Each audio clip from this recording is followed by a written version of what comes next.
ॐ नमो अरिहन्ताणम् ॐ नमो सिद्धाणम् ॐ नमो आयर्याणम् ॐ नमो उवज्जायाणम् नमो लोये सवसाहुणम् एषो पञ्च नमोकारो सौवापावपणासनो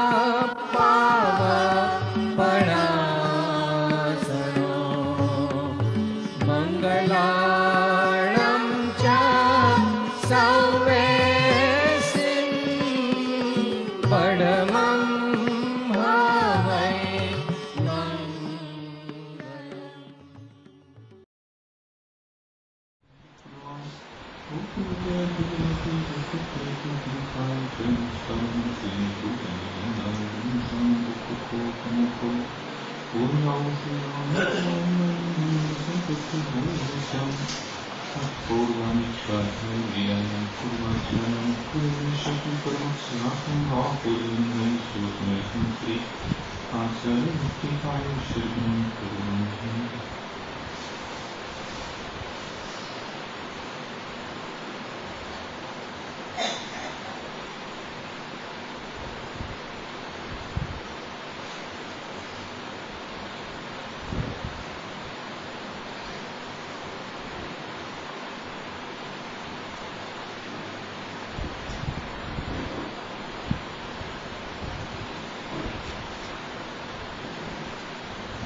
इच्छामि हन्त्याये भक्तिकौशलो शादुषिं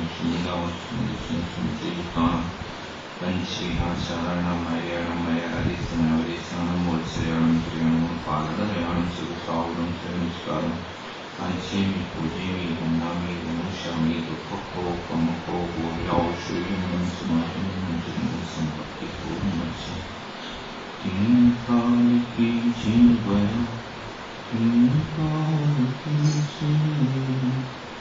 तीर्थानि की जीवया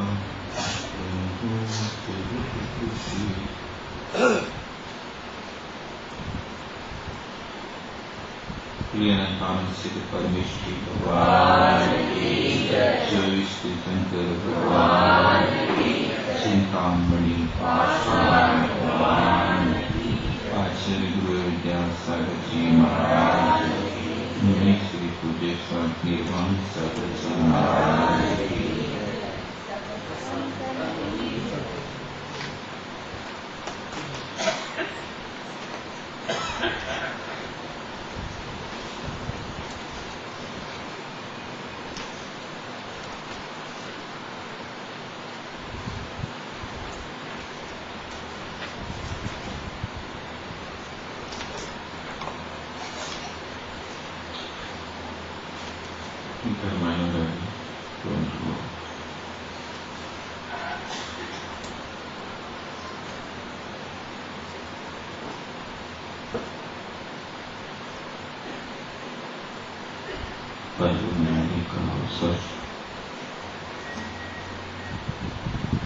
अपन को प्राप्त हुआ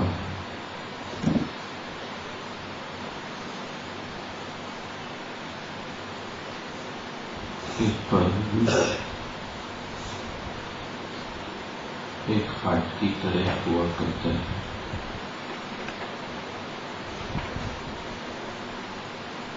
सप्ताह में एक दिन हार्ट लगते वैसा लगता है।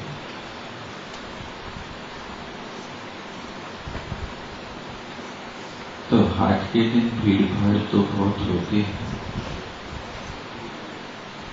लेकिन जैसे संध्या वेला होती है, हार्ट उठने का अवसर होता है, तो लोग अपने घर की ओर प्रस्थान करने का प्रयास करते हैं। अब अपने बीच में भी कुछ दिनों के बाद हार्ट उठने वाली है। अभी हार्ट लगी थी, फिर लगेगी कुछ समय लगती है, सप्ताह में एक दिन लगती है। आज अपन तप धर्म के बारे में थोड़ी चर्चा करेंगे।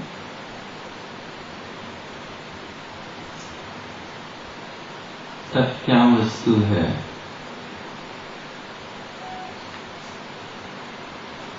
तो तप करने का तरीका क्या है? अपन कहते तो है उन महाराज ने बहुत तप किया,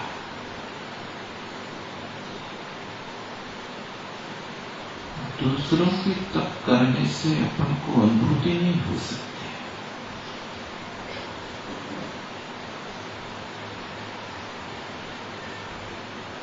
जो खाएगा डकार उसको आएगी, जिसने भोजन का स्वाद नहीं लिया है वो क्या डकार लेगा बताओ। हिचकी तो आ सकती है भूख में, हिचकी आना अलग बात है और डकार आना अलग बात है। डकार कब आती है? जब कुकर में चावल रखा होता है ना, चावल पक जाता है तब विसिल बजती है, पहले नहीं बजती। पेट भर गया तब डकार आती, तो वो भी विसिल है, बस आगे मत करो, विसिल बज जाती, डकार आ जाती। ये तप की महिमा अलौकिक है। आचार्य भगवान कहते हैं तप की सारी प्रक्रिया में इच्छाओं का निरोध परम प्रयोजनीय है।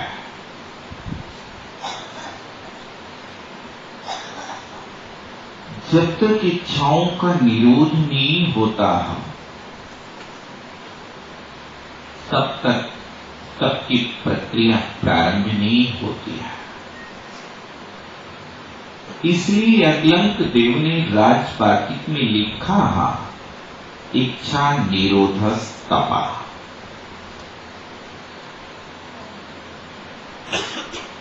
इच्छाओं का रोक देना वो तप है।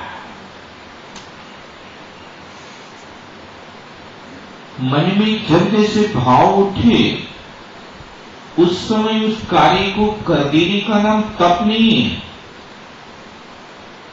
मन कह रहा है आधा घंटा से बैठे हो, थोड़ा आसन बदल लो, नहीं बैठिए, ऐसी आसन से बैठना, 1 घंटे तक आप हिल नहीं सकते।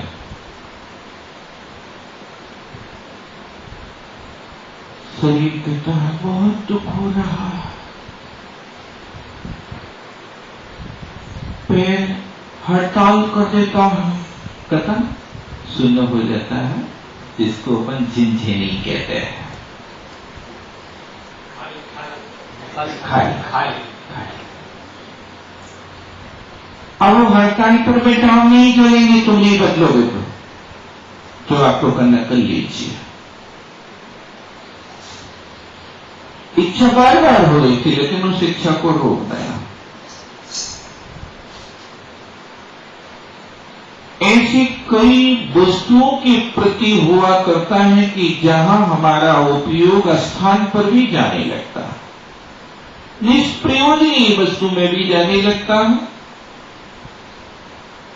उन निष्प्रयोजनीय वस्तुओं को रोकना है।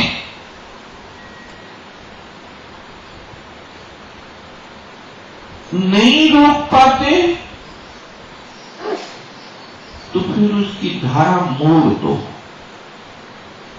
धारा मुड़ने से भी कार्य की सिद्धि हो जाती है। और फिर धीरे धीरे जैसे धारा मुड़ती है और व्यक्ति को वस्तु स्वरूप समझ नहीं आता है, तो फिर उस वस्तु के प्रति उसका व्यक्ति का भाव पैदा हो जाता है, और व्यक्ति का भाव पैदा हो जाता है तो वो तब की प्रक्रिया में जुट जाता है।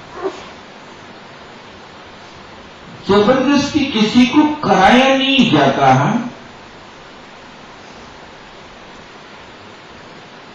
लेकिन व्यक्ति को समझ में आ जाए तो त्याग करने में देर भी नहीं लगती है।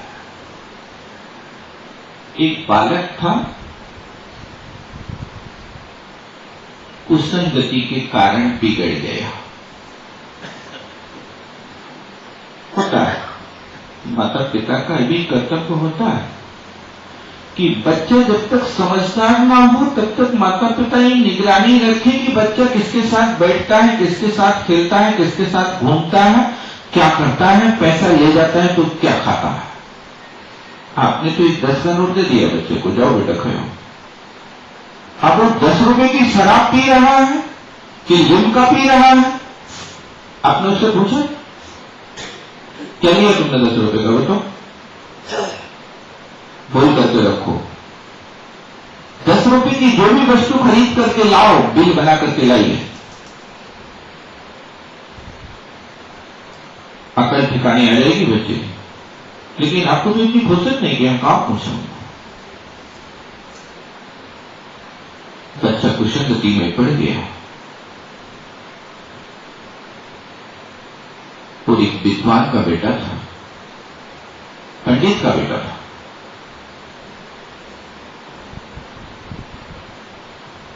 जुआ खेलने लगा, शराब पीने लगा, इसका सेवन करने लगा।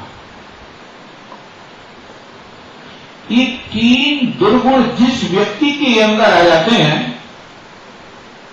समझो उस व्यक्ति को बिल्कुल अब तो भिखारी बनना है, अपमानित होना है और मौत के घाट उतरना है। इन 3 दुर्गुणों का यही फल हुआ करता है।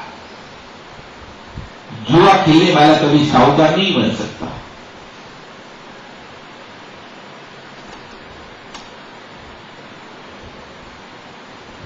पिता के पास शिकायत आती है, पंडित जी तुम तो इतने सज्जन पुरुष हो, तुम अपने बेटे को नहीं रोकते, देखो कैसे कैसे दुर्गुण करता है, उसको रोको, उसको सुधारो। ज्ञानी पुरुष की चाल कुछ न्यारी होती है। वो तत्काल तो कुछ अंदर से उद्वेलित हो जाता है, लेकिन बाद में कहता है जग के पदार्थ सारे वर्ते जो इच्छानुकूल तेरे, तो तुझको सुख होवे पर ऐसा हो नहीं सकता। जग के पदार्थ तुम्हारी इच्छानुकूल प्रवृत्ति करें कभी संभव नहीं। ज्ञानी की सोच है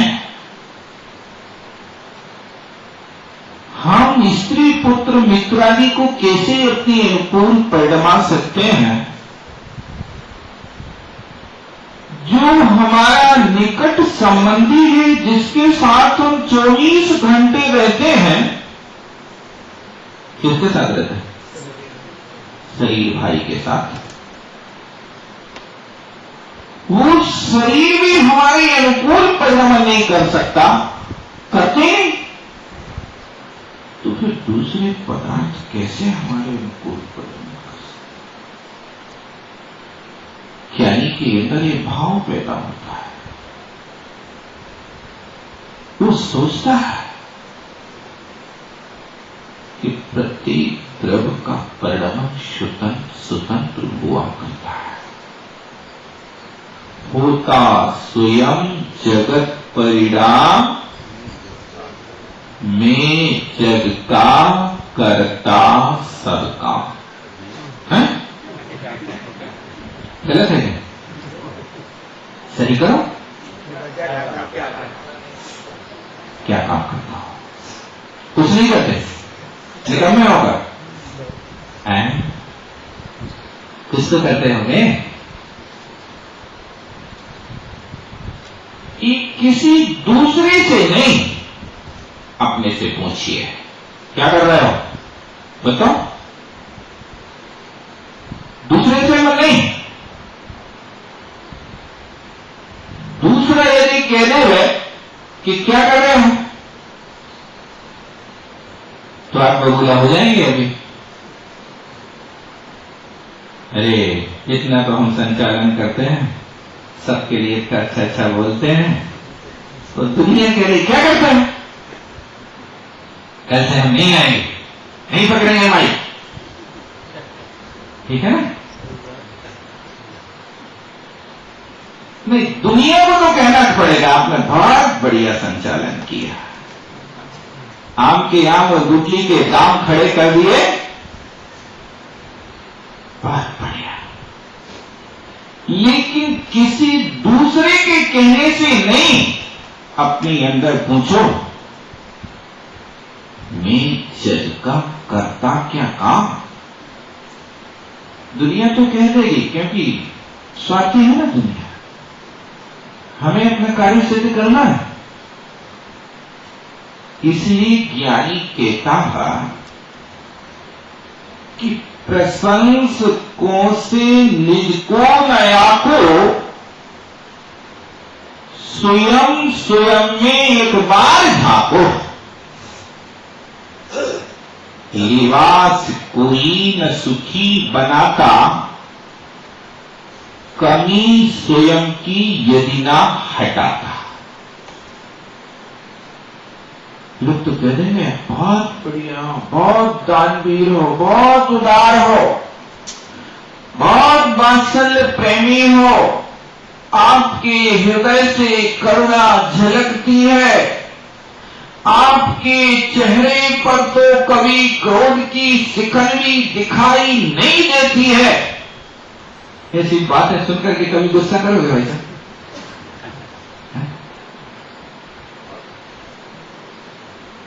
प्रशंसकों से निज को नया को, देखो ये कह तो रहे कि आपको बिल्कुल गुस्सा नहीं आता है, बहुत बढ़िया, लेकिन एकांत में बैठ करके देखो कि आज हमारी दाल में नमक कम था, उस समय हमने क्या किया। गुस्सा नहीं कि नहीं किया? उन्होंने कहा था कि बिल्कुल गुस्सा नहीं आते, और हमने उस समय मोड़ मटका दी थी कि बहुत बढ़िया कह रहे हो, सभा में कह रहे हो। अब उनके सामने कहा तो हमारी मायाचारी तो नहीं हो रही है, ये भी तो देख लो।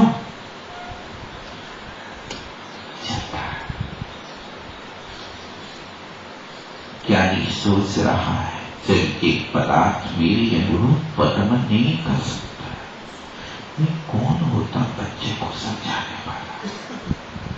दुनिया तो नादान है, मुझे उलाहना देती है और उसको स्वयं को कुछ नहीं कहती है। यदि दुनिया को बुरा लगता है तो स्वभाव है दुनिया, मेरे पास क्यों उलाहना देती है? जैसे दुनिया पड़ोसी है, वैसे हम भी तो बच्चे के पड़ोसी हैं, ऐसा सोच रहा है। आचरण बहुत सुंदर करता है, पिता के सामने कभी नहीं आता है, अब पिताजी मृत्यु शैया पर लेटे हैं। बुलाया, बेटे आओ। बेटा कहता आज तो पकड़े गए, अब पिता जरूर त्याग कराएगा। बेटा टाल देता है, पिताजी मैं अभी स्नान करने जा रहा हूं। अच्छा उसके बाद आना। आया तो फिर कहता मैं भगवान की भक्ति करने जा रहा हूं, चला जाना, बाद में आ जाना। सुबह से शाम तक टालता रहा, शाम को तो आ ही गया पुत्र। पिताजी ने डांटा नहीं, कुछ नहीं कहा, क्यों है ऐसे बातें काम करे, चल छोड़, कुछ नहीं कहा। बेटा मैं जा रहा हूं, विदाई की बेला है, मैं तुमसे कुछ नहीं चाहता, सिर्फ मेरी एक भावना है, अंतिम इच्छा को पूरी कर दो। बेटा सोचता है अंतिम इच्छा तो यही होगी और तो कोई नहीं हो सकती। बड़ी डार से कहता है पिताजी मैं कोशिश करूंगा। कर लेना, सफलता मिल जाए तो ठीक है, नहीं तो तुम्हारा भाग तुम्हारे साथ में है, हम क्या कर सकते हैं। पिताजी कहते हैं बेटा तुम ऐसा करना, तुम जितने व्यसन करते हो उन सबको करना। कैसा लगा? आपको पास में आओगे ना? बहुत बढ़िया बेटा, इतना जरूर मेरी भावना को ध्यान में रखना कि जब कोई सज्जन पुरुष कहे कि आज जुआ खेलना है तो तुम जुआ खेलना, और जब तक सज्जन पुरुष ना कहे तब तक तुम जुआ नहीं खेलना। बहुत बढ़िया। उस समय तो सोचा नहीं कि सज्जन भी जुआ खेलते कि नहीं खेलते, लेकिन ऐसा कहा, पिताजी के सामने संकल्प कर लिया कि जब सज्जन पुरुष कहेंगे तब जुआ खेलेंगे। बिल्कुल पिताजी प्रॉमिस, चिंता मत करो, यही करूंगा। बहुत बढ़िया। बेटा शराब पीते हो, जब शराब खरीदने जाते हैं ना तो सामने काउंटर से नहीं खरीदना, पीछे से आकर के बाड़े में से। पहले जो शराब की दुकानें होती थी आज जैसे नहीं होती थी, एक बाड़ा होता था, लोग वहां शराब पीते थे। वो शराब पीते पीते जिनको शराब लग जाती थी तो खचोड़ करके बाड़ा में डाल देते थे, तो पीछे बाड़ा में कुत्ते सुअर आते थे। अच्छा, तो पिताजी ने कहा बेटा तुम ऐसा करना, शराब जब भी खरीदो तब सामने से नहीं खरीदना, काउंटर से नहीं खरीदना, तुम पीछे से होकर के आना और बाड़ा में से पीछे से आकर के शराब को खरीद करके फिर पीना। बहुत बढ़िया, ये भी क्या बात है। पिताजी की आज्ञा को पालन बहुत सरल तरीके से होगा, और जब पिताजी की आज्ञा का पालन होगा तो पिताजी की मृत्यु भी बहुत अच्छी होगी कि मेरा बेटा आज्ञाकारी है, प्रसन्नता है। अब तीसरी बात ध्यान रखना बेटा कि तुम वेश्या के यहां जाते हो, अभी शाम को जाते हो, तुम रोज सुबह 5 बजे उठ करके वेश्या के यहां जाया करो। बस ये टाइम टेबल ध्यान रखना है, जब भी तुम्हारी इच्छा हो तो सुबह वेश्या के यहां जाना, शराब पीछे से खरीदना, और जब कभी सज्जन पुरुष कहे तो जुआ खेलना, अन्यथा नहीं खेलना। ये 3 बातें पिता ने कही और पिता की मृत्यु होगी। अब मृत्यु के बाद कुछ दिन बाद अब बेटा को शराब पीने की इच्छा हुई। अब शराब कभी नहीं जाता है, सामने से पहुंचता है तो नहीं, यहां तो नहीं, पिताजी की आज्ञा का पालन करना है। वो जैसे घूम करके पीछे जाता है तो वहां पर 15-20 शराबी पड़े हुए थे। देखता है किसी के मुंह में कुत्ते मूत रहे हैं, किसी को कुत्ता चाट रहे हैं, कहीं सुअर चाट रहे हैं। इन सबको देख करके जैसे ही उस बाड़े में और साहस करके आगे प्रवेश करता है, तो जैसे नरकों में कोई नया नारकी पहुंचता है ना, तो एक साथ अनेक नारकी आकर के उसके ऊपर झपट्टा मारते हैं। ऐसे वे कई शराबी एक साथ उसके ऊपर झपट पड़े तो उसको अपने प्राणों की बचाना बहुत मुश्किल पड़ गया। वहां से जैसे तैसे छूट करके भागा, बड़ी मुश्किल से भागा और गेट के बाहर आया, कान पकड़ा, भैया आज के बाद तो ऐसी शराब कभी नहीं पीना। शराबियों की ये दशा होती है। मुझे भी कितनी बार यहाँ शराब पीकर के बारे में डाला होगा, हे भगवान, कितनी बार मेरी ये दशा हुई होगी, आज समझ नहीं आया। अब चूक करके भी कभी शराब नहीं पीना, नहीं तो ये दशा हो जाएगी। व्यक्ति के लिए उपदेश की अपेक्षा आचरण ज्यादा प्रभावकारी हुआ करता है। उपदेश तुम कितना भी दे दो, उस उपदेश का प्रभाव नहीं पड़ता, लेकिन आचरण करके दिखाओ, क्योंकि प्रैक्टिकल की दुनिया है ना, करके यदि दिखाओगे तो स्वीकार कर लेगा। और बच्चे ने ये तमाशा देखा, उस दिन से शराब का तो बिल्कुल ऐसी तिलांजलि दे दी जैसे पिता का दाह संस्कार करके आया था, इसी तरह उसने शराब का भी दाह संस्कार कर दिया। हमेशा के लिए शराब से छुटकारा मिल गया।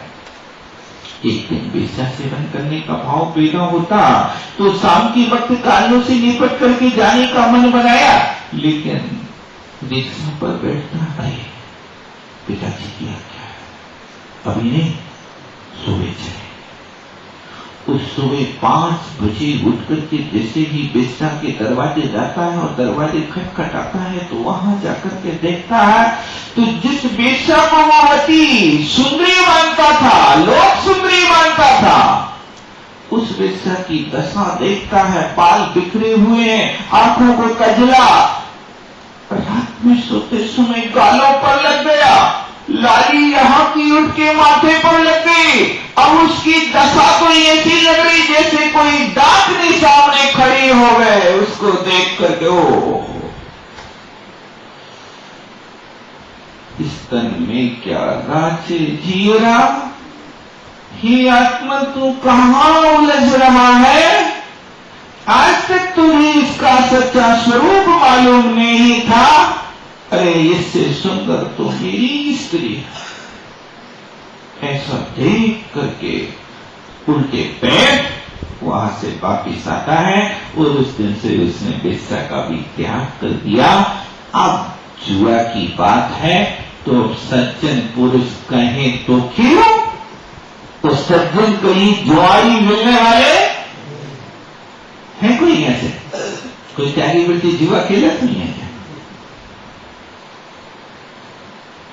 व्यसनों को त्याग कराने की परिपाटी है। किसी को तुम यदि नाराज होकर के यदि त्याग कराने का प्रयास करोगे तो व्यक्ति तुम्हारी बात को कभी सुनने वाला नहीं। किसी भी वस्तु का स्थितिकरण करना है तो स्थितिकरण करने के लिए पहले आपके परिणाम स्थिर होना चाहिए। सामने वाले को समझाने के लिए आपके पास योग्यता होना चाहिए। कैसे समझाना है, किस तरीके का बिगाड़ है, तो ये तप धर्म हमें शिक्षा देता है कि ये अंतरंग और बहिरंग 2 प्रकार के तप तो परम दिगंबर मुनि महाराज ही तपने वाले हुआ करते हैं। हमारी क्या औकात है, श्रावकों की तप नहीं होते, लेकिन फिर भी मुनि महाराजों का अनुसरण करके देखते हैं तो कुछ तपों की प्रवृत्ति श्रावक भी करता है। मुनि महाराज तो तप करते हैं तो उनका तप वास्तव में वो तप मोक्ष मार्ग के लिए हुआ करता है, लेकिन श्रावक का जो तप होता है वो स्वर्ग के लिए हुआ करता है। यदि निर्दोष रीति से तप करने का अभ्यास करता है। अंतरंग तप और बहिरंग तपों में दो प्रकार के तपों में सबसे पहले बहिरंग तप के भी 6 भेद हैं और अंतरंग तप के भी 6 भेद हैं। उन बहिरंग तपों में सबसे पहला तप अनशन है। अनशन का अर्थ क्या है? वो अनशन नहीं लगाना है आजकल हर जगह पग पग पर चौराहों पर अनशन आंदोलन हो रहा है ना। खा पी करके बढ़िया लोग बैठ जाते हैं और चाय पान उनका चलता रहता और अनशन आंदोलन चल रहा है। कब तक है अनशन आंदोलन? आमरण। आमरण है ना? खा पी के मरण नहीं होता भाई साहब, खाना छोड़ो। तो वो अनशन क्या है? लोग समझते हैं कि मात्र रोटी और पानी को छोड़ दिया तो उपवास हो गया। इसका नाम उपवास नहीं। आचार्य भगवान कहते हैं कसाय विषयाहारो त्यागो यत्र विधीयते उपवासम सविज्ञेय शेषम लंघन कम विधो। विषय और कसाय, पहले इनका त्याग करो, फिर बाद में आहार का त्याग करो। पंचेंद्रिय के विषय है, अब उपास तो कर लिए, लेकिन एक भी विषय आपका त्याग नहीं हो रहा है। इस पर इंद्रिय के सारे विषय बिल्कुल अच्छी तरह से चल रहे हैं। रसना इंद्रिय में भी ऐसा जब खाएंगे नहीं तो रसना इंद्रिय तो समाप्त हो गई नहीं। खाया नहीं, लेकिन उपवास के दिन मौन रखा कि नहीं रखा? कितनी गालियां निकाली हैं उपवास के दिन, कितने खोटे वचन बोले, कितना झूठ बोला। कि रसना इंद्रिय का विषय है, इसको भी त्याग करना। घ्राण इंद्रिय उपवास है, बहुत गर्मी बढ़ रही है, अमृतधारा सूंघते रहो ना, क्यों है? अथवा और भी कोई ठंडी वस्तुएं सूंघते रहते हैं। कि घ्राण इंद्रिय का विषय है, चक्षु इंद्रिय का विषय है। आज तो कुछ खाना पीना नहीं है, छुट्टी है, इसलिए एकांत में बढ़िया सुबह से लेकर के शाम तक टीवी चल रही है। कौन सी इंद्रिय का विषय चल रहा है? चक्षु इंद्रिय का। पिक्चर देख रहे हो तो चक्षु इंद्रिय का, और गाना चल रहे हो तो दोनों इंद्रियां काम कर रही हैं। भैया खाना नहीं, पीना नहीं, कुछ करना नहीं तो दिन कैसे कटेगा? दिन तो काटना है। अरे दिन काटने के लिए उपवास नहीं होता, उपवास तो कर्म काटने के लिए किया जा रहा है। दिन तो ऐसे अनंत भाव कट गए। कहां सोच रहे हो? बहुत से लोग कहते हैं दिन नहीं कटता। दिन नहीं कटते हैं तो कोई टीवी देखता है, कोई ताश खेलता है, कोई शतरंज खेलता है, कोई क्रिकेट खेलता है। क्या खेलते हैं आप लोग? हमें तो पता नहीं। टाइम नहीं कटता ना, टाइम पास करना है। अरे कहां भूले? टाइम पास करने की बात कर रहे हो, ये सोचो कि हमारे पास कितना कम समय है। इतनी बड़ी जिम्मेदारी हमारे लिए स्वाध्याय के लिए है, और हमारे जीवन के क्षण कितने से हैं बताओ? 150 वर्ष की जिंदगी है, और उसमें हमें 2-4 घंटे का ही पुण्य अवसर मिला है। उस अवसर को पाकर के भी हम इधर उधर के विषय कसायों में गप सड़ाका में अपना समय व्यतीत करते हैं। अरे ऐसा मत कहो कि समय काटना है। समय नहीं काटना है, हमें आत्म कल्याण करना है, क्योंकि आत्म कल्याण का अवसर सिर्फ एक मनुष्य पर्याय में हुआ करता है और किसी दूसरे पर्याय में ये अवसर मिलता ही नहीं, मिलता तो यहीं पर है। 84 लाख योनियों में 83,99,999 योनियां ऐसी हैं कि जहां आत्म कल्याण करने का एक क्षण भी अवसर नहीं मिलता। एक मनुष्य पर्याय मिली है तो इस मनुष्य पर्याय को लोग कमाने और खाने में अपना जीवन निकालते रहते हैं। अरे भैया, इतनी क्यों व्यग्रता है? तो आप कहते हो भैया गृहस्थी कैसे चलेगी? गृहस्थी भी तो चलाना है, बाल बच्चे भी तो पालना है। तुम पाल रहे बाल बच्चों को कि वे अपने भाग से पल रहे? बताओ, आप पाल रहे हैं? क्या कर रहे हैं उनको? सोचो तो कितनी बड़ी भूल कर रहे हैं। अरे भाई, रोटी की व्यवस्था है तो प्रत्येक व्यक्ति के भाग में इतना तो है कि संसार का कोई भी प्राणी भूखा नहीं सोता है। पेट भरने की व्यवस्था, और फिर हम तो जैनी भाई हैं, हमारे पास तो इतनी व्यवस्था जन्म से होती है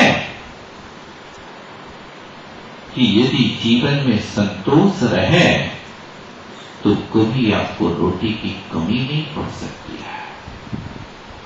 बस संतोष की आवश्यकता है। व्यक्ति का पेट तो भर सकता है, लेकिन पेटी भरने के लिए पुरुषार्थ करना पड़ता है। उस पेटी के चक्कर में अपना पूरा जीवन यूं ही कुल्लू का बेल बनकर के निकाल देता है और मनुष्य पर्याय की कोई सार्थकता नहीं कर पाता है। खाली हाथ आया था और खाली हाथ जाता है। नहीं कमाया एक भी पैसा, गांठ की पूंजी खाई। यहां क्या किया? गांठ की पूंजी खा रहे हो मतलब? अरे पूरे भाव का किया हुआ पुण्य अभी खा रहे हो, लेकिन आगे के लिए कोई आपने व्यवस्था करी कि नहीं करी?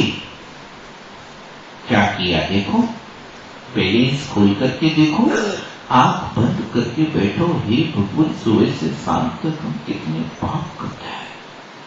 इन पापों के करने पर यदि हम घंटे 2 घंटे वर्ष में धर्म ध्यान कर भी लेते हैं तो उस धर्म ध्यान से तो तुम्हारा ब्याज भी नहीं चुकेगा भैया, मूल कैसे चुकाओगे? एक तो मूल तुम्हारा बहुत बड़ा कर्जा है। कर्म भूल काम कहा है, कर्म रूपी पर्वत अपनी आत्मा के ऊपर ऐसे पड़े हुए हैं कि उन कर्म पर्वतों को खोदने के लिए जब तक रत्नप्रे की कुदाली हाथ में नहीं आती है, तब तक उन कर्म पर्वतों का एक कण भी कहीं इधर का उधर नहीं होता। उन कर्म पर्वतों को भस्मसात करने के लिए जब रत्नप्रे की कुदाली आती है, तब कहीं उसके ऊपर प्रभाव पड़ता है, अन्यथा तो इससे और कुछ नहीं होता। तो हम प्रयास करें कि हे भगवान, जैसे बने तैसे उस रत्नप्रे की विधि को प्राप्त करने का पुरुषार्थ यदि इस मानुष भूमि में हो जाए, बहुत बड़ी उपलब्धि है। यदि रत्नप्रे नहीं ले पाते तो कोई बात नहीं, इस मानव पर्याय में पूरे जीवन भर पुरुषार्थ करने के बाद यदि एक अंतर मुहूर्त के लिए भी सम्यक दर्शन हो जाए तो भी समझ लो हमारे मनुष्य पर्याय की उपलब्धि हो गई।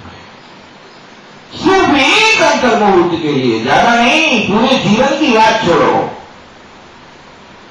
क्योंकि एक अंतर मुहूर्त के लिए भी अनादि मिथ्या दृष्टि को सम्यक दर्शन हो जाए तो उसका अनंत संसार चुल्लू के बराबर रह जाए। भूख होकर के छूट जाए इसकी कोई बात नहीं, छूट जाने दो, होगा दोबारा होगा। एक बार हो गया तो दोबारा तो होना ही होना है, उसको होने में कोई दिक्कत नहीं है, लेकिन पहली बार तो उपलब्ध करके देखो।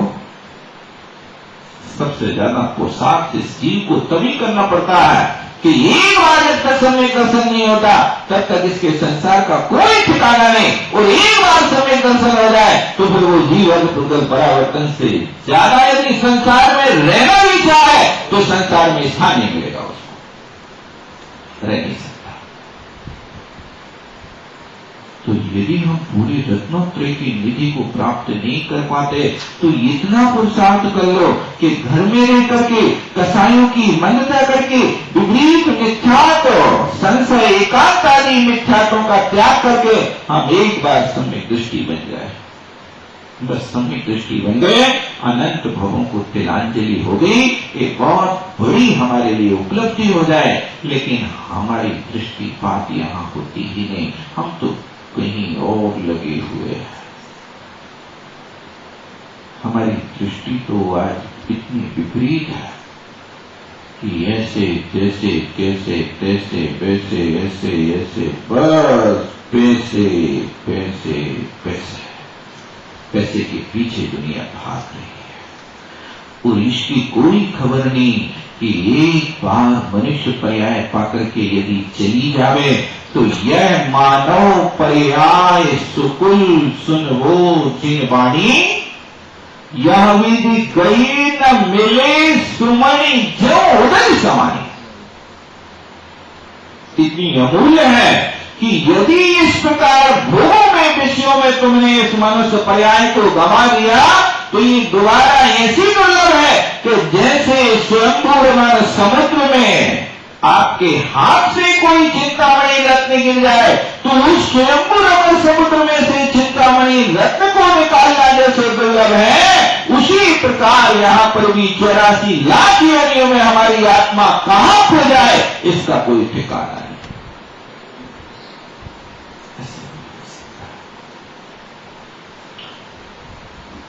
तो उपास करने के लिए सबसे पहले पंचेंद्रिय के विषयों का त्याग करो। जिस दिन हम आहार का त्याग करते हैं उस दिन प्रयास करो कि हम 24 घंटे में 12 घंटे हम जिनेंद्र भगवान की शरण में रहेंगे, मंदिर में रहेंगे। 12 घंटे नहीं रह पाते तो 8 घंटे रहने का प्रयास करो। 8 घंटे नहीं रह पाते तो कम से कम 6 घंटे तो मंदिर में व्यतीत करना ही है उपास के दिन। और मौन पूर्वक यदि उपास किया जाए तो कार्यकारी है। उपास के दिन सारे आरंभों का त्याग कर दिया जाए। जब खाना नहीं तो नहाना भी नहीं। नहाना किस लिए होता है? भोजन करने के लिए होता है, क्योंकि भोजन करेंगे तो भगवान की भक्ति करेंगे। भक्ति और भक्ति का संबंध है, तो भगवान की भक्ति करेंगे तो भक्ति के लिए शरीर की शुद्धि आवश्यक है। शरीर की शुद्धि आवश्यक है, इसलिए अपन स्नान करके भगवान की भक्ति करते हैं। तो जब हमारे लिए कि कुछ नहीं करना, भोजन नहीं करना, तो ऐसा भी हो सकता है कि भगवान की भक्ति तो कर सकता है।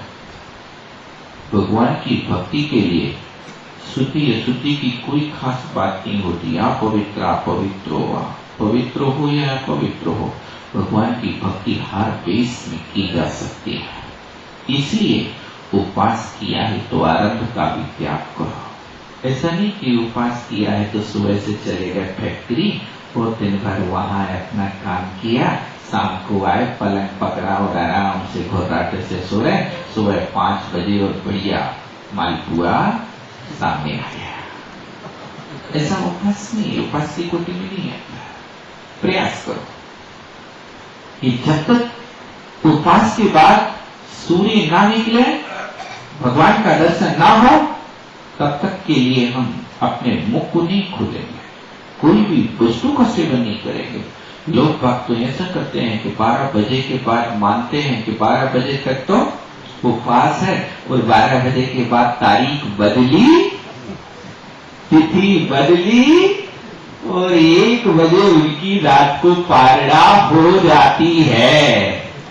आप लोग तो नहीं मानते वैसा, तारीख बदल गई ना। हमने तो उस तारीख में किया था, ऐसा है। हमारे यहां 8 पहर का और 16 पहर का उत्कृष्ट उपवास माना जाता है।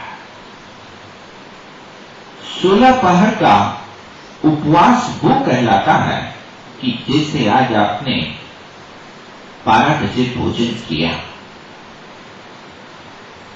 तो कल आप शाम को कुछ नहीं लेंगे, आप कल पूरे दिन निर्जला उपवास, और परसों भोजन करेंगे तो कितने बजे करेंगे? कितने बजे?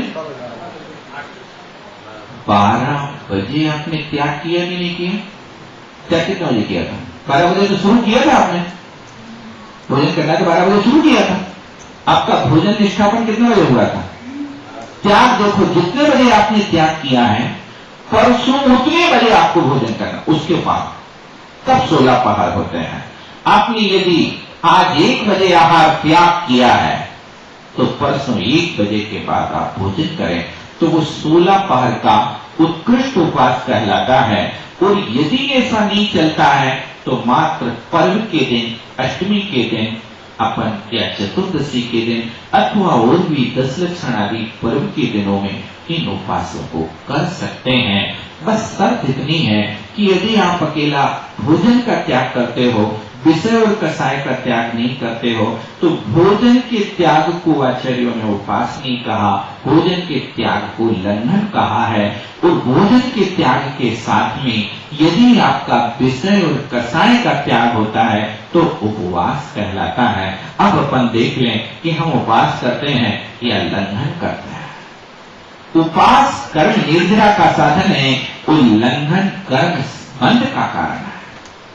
निर्जरा कैसे हो इसकी ओर हमारी दृष्टि होना चाहिए। तो इस प्रकार से कि अनशन तप हुआ करता है। आप अपनी ऐसी धारणा मत बनाना कि भोजन के बिना शरीर नहीं चलता है।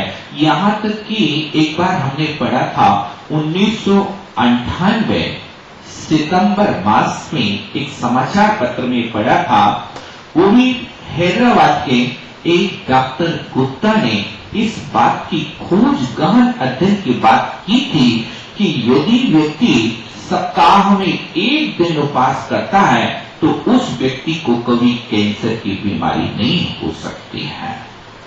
ऐसा लेख पड़ा था उस समय। तो देखें, हमारा जैन सिद्धांत भी कहता है कि महीने में 4 पर्व हुआ करते हैं। 4 पर्व यानी 2 अष्टमी होती हैं और 2 चतुर्दशी होती हैं। तो आप महीने में 26 दिन भोजन करो तो 4 दिन का उपवास करो तो आपके शरीर में कभी भी कोई रोग नहीं आ सकता, क्योंकि आपका शरीर कभी विश्राम देते ही नहीं। आप खाना रोज होता है तो उनके लिए यदि विश्राम मिलता है तो स्वस्थ रहता है। आचार्य शांति सागर जी महाराज की जीवनी उठा करके देखो। आचार्य भगवान ने 36 वर्ष की दीक्षा में पूरे जीवन 36 वर्ष महाराज मुनि महाराज रहे। उस 36 वर्ष के काल में 25.5 वर्ष के उनके उपवास हैं और सिर्फ 10.5 महीने के उनके आहार है। आप देखो, करना आप कैलकुलेशन, महीने में कितने आहार बैठेंगे उनका। कितने उपवास किए, जीवन में रिकॉर्ड तोड़ दिया। ऐसा अभी तक इस समय 2000 वर्षों के बीच में किसी का उल्लेख नहीं मिलता है कि किसी ने ऐसे उपवास किए हों। लेकिन आचार्य शांति सागर जी ने तो महीनों महीनों के उपवास किया है। उस शरीर को इतना मजबूत रखा है कि अंत समय तक उनने किसी भी क्रिया में शिथिलता नहीं आने दी। ये उनकी तपस्या का प्रभाव है। ये तप है जब ऐसा घोर तप तपा जाता है तब कहीं कर्मों की निर्जरा होती है भाई साहब। ऐसा नहीं कि हम उपवास तो करे हैं, हम व्रत तो करे हैं, एकासन तो किया है, लेकिन चाय की छूट है, बीच में पानी की छूट है, और अनेक प्रकार से जितनी चीजें आ जाएं, फलाहार की भी छूट है। ऐसा करते कि नहीं करते आप लोग? कैसा करते थे? पानी भर लेते हैं और उपवास मान लेते हैं। बहुत बढ़िया। पानी वाला उपवास भी है, उसको सर्वथा निषेध नहीं किया। पानी लेकर के उपवास करना, ये उपवास जघन्य उपवास की कोटि में आता है। 3 प्रकार का उपवास, एक 4 प्रकार के आहारों का त्याग कर देना, पर्व के दिन में उसको उत्तम उपवास कहते हैं। अर्थात 16 पहर तक कुछ नहीं लेना, ये उत्तम उपवास है। और आपने सप्तमी के दिन शाम को भोजन किया, अष्टमी को कोई आहार नहीं लिया, तो फिर नौमी को आपने दोनों टाइम आहार लिया। ऐसा जो उपवास होता है उस उपवास का नाम मध्यम उपवास होता है। और जहां पर उपवास में पानी रख लिया जाता है या दूध रख लिया जाता है, अपनी शक्ति के अनुसार लिक्विड पदार्थ 4 प्रकार के आहारों में से सिर्फ एक पेय पदार्थ अपने विकल्प में रखा है, और वो भी इसलिए कि यदि शरीर साथ नहीं देगा तो हम दूध पानी ले लेंगे अथवा पानी ले लेंगे। तो इस तरह से वो जघन्य उपवास कहलाता है। और यदि आपसे इतना भी नहीं चलता तो अष्टमी के दिन एक बार नीरस भोजन कर लेना, इसको एकासन की कोटि में लिया जाता है। और यदि आप सुबह चाय ले लेते हो, शाम को चाय ले लेते हो, और बीच में बढ़िया भरपेट दूधोदर कर लेते हो, क्या बात है? दूधोदर मतलब तो रोज 4 रोटी खाते हो, लेकिन आज एकासन है, शाम को नहीं खाना, इसलिए अभी रोटी खा लो, शाम को पानी पी ले, क्या बात है? काम हो जाएगा। तो सुबह का भोजन, शाम का भोजन सुबह ही अपन ने पहले से स्टॉक करके रख लिया, काम चल जाएगा। ऐसा है। आचार्य भगवान कहते हैं ममत्व मभाई देहातो, शरीर आदि से ममत्व छोड़ करके उपास किया जाता है। वो उपास कर्म निर्जरा में साधन होता है। चूंकि अपना समय हो रहा है, आपसे बात करना थी आज 12 प्रकार के तपों की। तो अनशन के बाद आता अमोदरी। अवम का अर्थ होता है कम, और उदर का अर्थ होता है पेट। भूख से कम भोजन करना। भूख से कम करना, आपकी कितनी इच्छा, कितनी रोटी खाते हैं? यदि 4 रोटी खाते हैं तो उसमें आप 2 रोटी खाएं, 3 रोटी तक खाएं, इसका नाम औमोदर्य है। अनशन औमोदर्य तप करने से अपने शरीर में प्रमाद नहीं आता है। भूख से भोजन कम करना, कम खाना, गम खाना, और नम जाना, ना हाकिम के जाना ना हकीम के जाना। कम खाना एक शरीर की साधना में साधक हुआ करता है। कम खाना और गम खाना।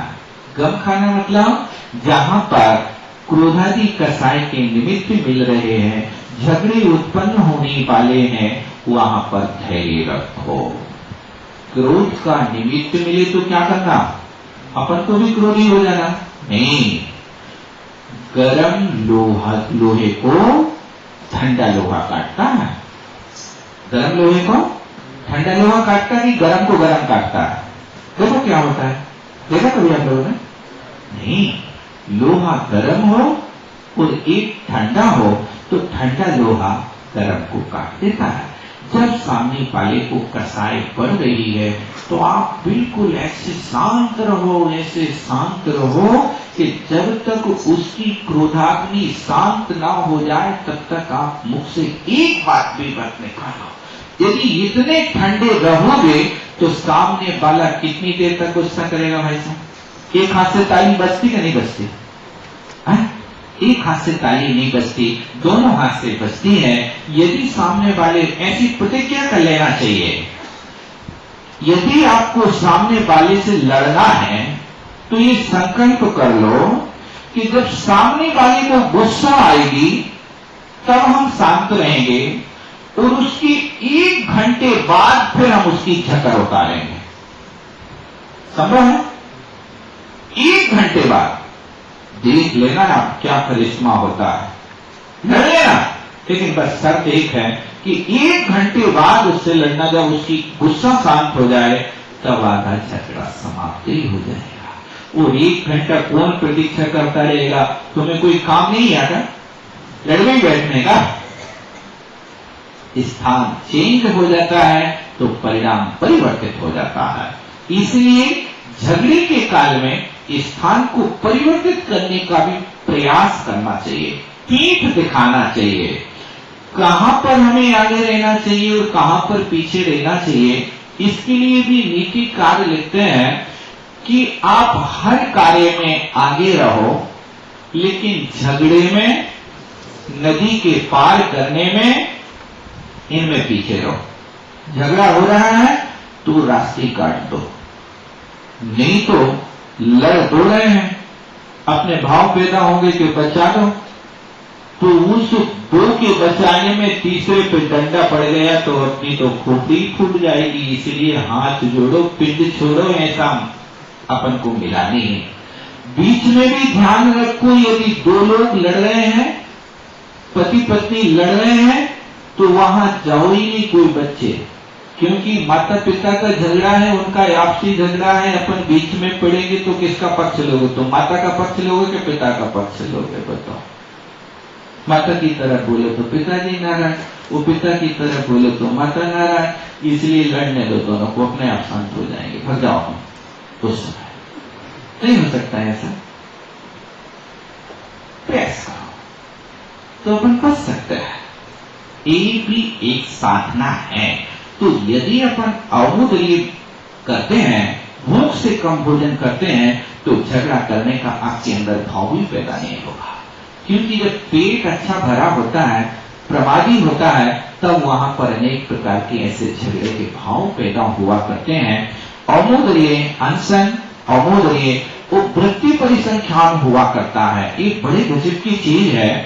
वृत्ति परिसंख्यान वो कहलाता है कि जैसे आप भोजन करने गए, आज मुनि महाराज तो ऐसा करते हैं कि जब आहार लेने जाते हैं तो कठोर से कठोर प्रतिज्ञा ले लेते हैं, आज यदि हमारे लिए कोई 4 कलश लेकर के परिधान करेगा तो आहार लेंगे, अन्यथा नहीं लेंगे। अब ऐसी प्रतिज्ञा लेकर के गए, अब वहां पर 4 कलश वाला कोई मिला नहीं तो वापिस आ गए। उसने अंतर आया, आहार नहीं करना। कि मुनि महाराजों की बड़ी कठोर प्रतिज्ञा हुआ करती है। आचार्य शांति सागर जी महाराज ने एक बार प्रतिज्ञा कर ली। क्या प्रतिज्ञा कर ली? ये प्रतिज्ञा कर ली कि जिस चौके के पास बैल के सींग में गुड़ लगा होगा उस स्थान पर आहार लेंगे, अन्यथा आहार नहीं लेंगे। आचार्य शांति सागर जी आहार करने के लिए निकले, पूरे गांव में देखा किसी भी चौके में व्यवस्था नहीं मिली। 1 दिन हो गए, 2 दिन हो गए, 3 दिन हो गए, 4 दिन हो गए, 5 दिन, 6 दिन व्यतीत हो गए। 7वां दिन था। उस नगर में हाट लगती थी और बाजार का दिन, हाट जानते हैं आप लोग? बाजार लगता था। तो बाजार के दिन वहां पर एक गाड़ी गुड़ उतरा हुआ था और वहां पर एक बैल था जिसको सांड कहते हैं, बाजार में घूम रहा था। और वो घूमते घूमते आया, उसको मालूम नहीं क्या मद चढ़ा और उसने अपने सींग उस गुड़ की एक पारी में लगा दिया और वो पारी में गुड़ फंसा हुआ जाकर के ले जाता है। वहां से वो गुड़ लगा करके अपने सींगों में आ रहा है। आचार्य भगवान यहाँ से मुद्रा बना करके जा रहे हैं, संकल्प चल रहा है। 7वां दिन हो गया, सारी समाज में एक आंदोलन पैदा हो गया कि हे भगवान, हम महाराज को कैसे आहार कराएं, क्या करें, हमारी तो कोई समझ में नहीं आ रहा। उस समय कहते हैं उस नगर में 80 चौके लगे थे। महाराज का पड़गाहन कहीं तो हो जाए, सारे लोग परेशान थे। और भाग्य की चीज वो बैल वहां से गुड़ फंसा करके अपने सींगों में लाया, एक चौकी के बाजू में खड़ा हो गया और महाराज आकर के वहां 7वें दिन पड़क गए। ये होती है वृत्ति परिसंख्या, कठोर से कठोर प्रतिज्ञा लेना। ये भाग्य की परीक्षा है, हमारे भाग्य में आज भोजन है कि नहीं है, इसको आप भी आजमा सकते हैं। कैसे आजमा ले? आप अपने चौके में जाओ चुपचाप, और जाकर के मंदिर में प्रतिज्ञा कर लो कि भगवान आज हमारी पत्नी यदि कहेगी कि आइए भोजन करिए तो हम भोजन करेंगे, अन्यथा नहीं करेंगे। अब आप किचन में जाएं तो किचन में जाकर के आप चुपचाप बैठे नहीं, खड़े रहें, और आपको देख करके वो कहे आइए पधारिए आप भोजन करिए तो भोजन करें, अन्यथा दूसरे चौके में भी जा सकते हैं। आप पड़ोसी के यहां चले जाइए भोजन के काल में, और पड़ोसी वाला आपको देख करके उस समय कह दे कि भैया आइए भोजन करिए तो भोजन कर लो, नहीं तो वहां से भी वापिस चले जाओ। मंदिर में पहले से सोच लो कि हम अपने घर के साथ 5 घरों तक रोज जा सकते हैं, यदि वहां भोजन मिलेगा तो हम आज भोजन करेंगे, अन्यथा हम भोजन नहीं करेंगे। भाग्य की परीक्षा देखो, आप आजमा करके देखो, आज ही जाकर के देखो अपने रसोड़ा में, आपको कोई कहे तो खा लेना और नहीं कहे तो आज शाम को खा लेना, चलो लेके जाओ। ऐसा नहीं करना कि नहीं तो सब एक दूसरे को लग जाए कि हो जान करके नहीं, पहले जानना नहीं चाहिए उस विधि को, बिना जाने वो विधि होना चाहिए, लेकिन फिर भी ध्यान रखना आजू बाजू वालों को कह देना, तो नहीं तो कोई लेके जाए और भूखा रह जाए बेचारा। एक विधि पुराने जमाने में हुआ करती थी, वो बहुत अच्छी विधि थी अपने भाग्य को आजमाने की, उसको ढाका का उपास कहते थे। घर में बोल दिया आज हम ढाका का उपास करेंगे। ढाका का उपास का अभिप्राय है उनके परिवार वाले 3 थालियां रख देते थे, एक में दूध है, एक में भोजन है और एक में पानी है। तीनों थालियों को ढक करके रख दिया। अब वो एक थाली खाली नहीं रहती थी, 4 थालियां रखते थे, एक में पानी, एक को खाली, एक को दूध और एक में भोजन। तो हुआ है ऐसा होता था कि वो व्यक्ति मंदिर से आया है, इसके लिए आप परिवार वालों से पहले से बोल सकते हो कि आज व्यवस्था बना करके रखना, आज हमारे ढाका के उपास का नियम है। अब वो 4 थालियां ढक करके उन्हें रखी हैं, आपको कोई मालूम नहीं है कि किस थाली के नीचे क्या ढका हुआ है। आप आए, कायोसरी किया, अपने स्थान पर बैठ करके भोजन से पहले हर व्यक्ति को 9 नमोकार तो पढ़ना चाहिए। अब कायोसरी किया और कायोसरी के बाद में आपने थाली खोली, तो जो थाली खुल गई, यदि भोजन की थाली खुल गई तो फिर भोजन और पानी लेना है, पानी की थाली खोलने की जरूरत नहीं है। और फिर यदि दूध की थाली खुल गई है तो दूध और पानी आपको लेना है उससे।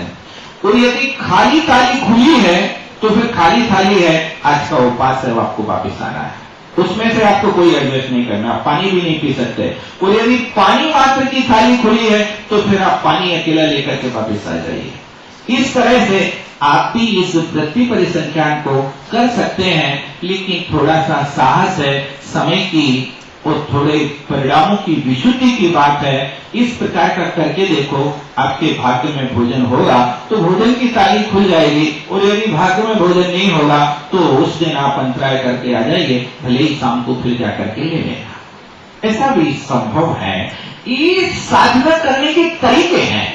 हम साधना करें, अपने परिणामों को उत्साहित करके रखें, थोड़ा सा बढ़ा करके देखें कि हम कहां तक सफल हो सकते हैं, कितने दिन तक हमें भोजन नहीं मिल सकता है, ऐसा प्रयास तो करोगे कुछ।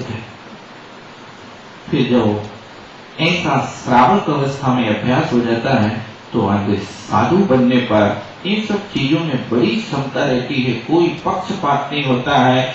वृत्ति परिसंख्यान लेकर के साधु परमेश्वरी जाते हैं तो फिर वहां पर जहां एक ही विकल्प रहता है कि जहां पर हमें ये प्रतिज्ञा मिलेगी वहां आहार करेंगे, नहीं तो पहले विकल्प होता। लोग कहते हैं ना महाराज तो बड़े आदमियों के यहाँ जाते हैं, गरीब की ओर तो देखते नहीं, ऐसा बहुत से लोग कहने लगते। कभी कभी जब कभी गरीब 2-4 दिन भोजन चोखा लगा लेता है और उसके यहाँ आहार नहीं हो पाता है, तो फिर वो अंदर ऐसा भाव पैदा करने लगता कि बड़े बड़े लोगों कहाँ जाते हैं, महाराज लोग गरीबों के यहाँ नहीं जाते हैं।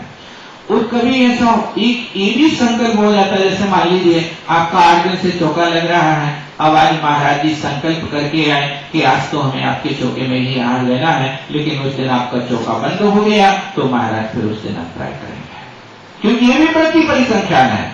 आपने सोच कहा कि आपने 8 दिन चौका लगाया, अब उस दिन आपको जाना है 8 दिन के बाद, 9वें दिन चौका नहीं लगाया, और महाराज आपके चौके में ही आहार करने के उद्देश्य से आए हैं। अब आप उस दिन चौका बंद कर देते हैं और आपका चौका नहीं मिलता है, तो महाराज फिर उस दिन अन्याय करेंगे। कभी कभी तो ऐसा भी हो जाता है कि संकल्प हो जाता है कि जब तक जो संकल्प को लिया है उसको पूरा नहीं करेंगे तब तक आहार नहीं लेंगे, तो ऐसे महीनों महीनों के काल भी व्यतीत हो जाते हैं। एक वृत्ति परिसंख्यान हुआ करता है। और रस परित्याग है, तो रस परित्याग का अभिप्राय है कि 6 प्रकार के रस होते हैं। उन 6 प्रकार के रसों में से साधक लोग तो अपनी इष्ट रसों का पहले से त्याग रखते हैं। आचार्य श्री विद्यासागर जी महाराज नमक और मीठा जिस दिन से दीक्षा ली है उस दिन से कभी सेवन किया ही नहीं, नमक का स्वाद ही नहीं लिया कि नमक कैसा होता है, मीठा क्या वस्तु है, इसको 40-45 वर्ष से उन्हें कभी देखा नहीं, छुआ नहीं। और भोजन में कभी आ जाए तो फिर अंतराय करते हैं, क्योंकि भोजन का राजा क्या है बताओ? भोजन का राजा नमक है, और फिर मंत्री मीठा। नमक और मीठा, नमक मीठा के बिना सारा भोजन लोना लोना होता है, फीका होता है।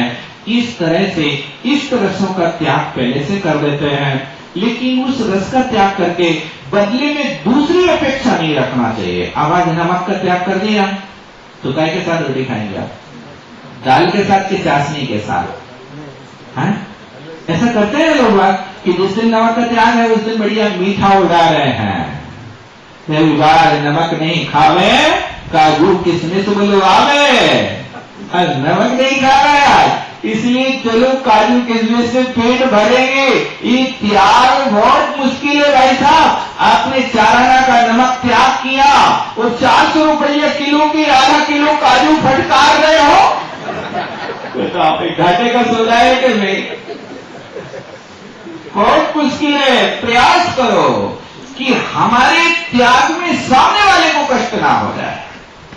ऐसे त्याग से आपका जीवन निर्वाह नहीं हो सकता, आपके परिवार वाले सुखी नहीं रह सकते हैं। हम कहां तक इनकी व्यवस्था बनाएंगे? ऐसे नहीं। इसलिए साधक को कहा है कि साधक घर में भी रहे तो ब्राह्मणी वृत्ति के साथ रहे। ब्राह्मणी वृत्ति समझते हैं?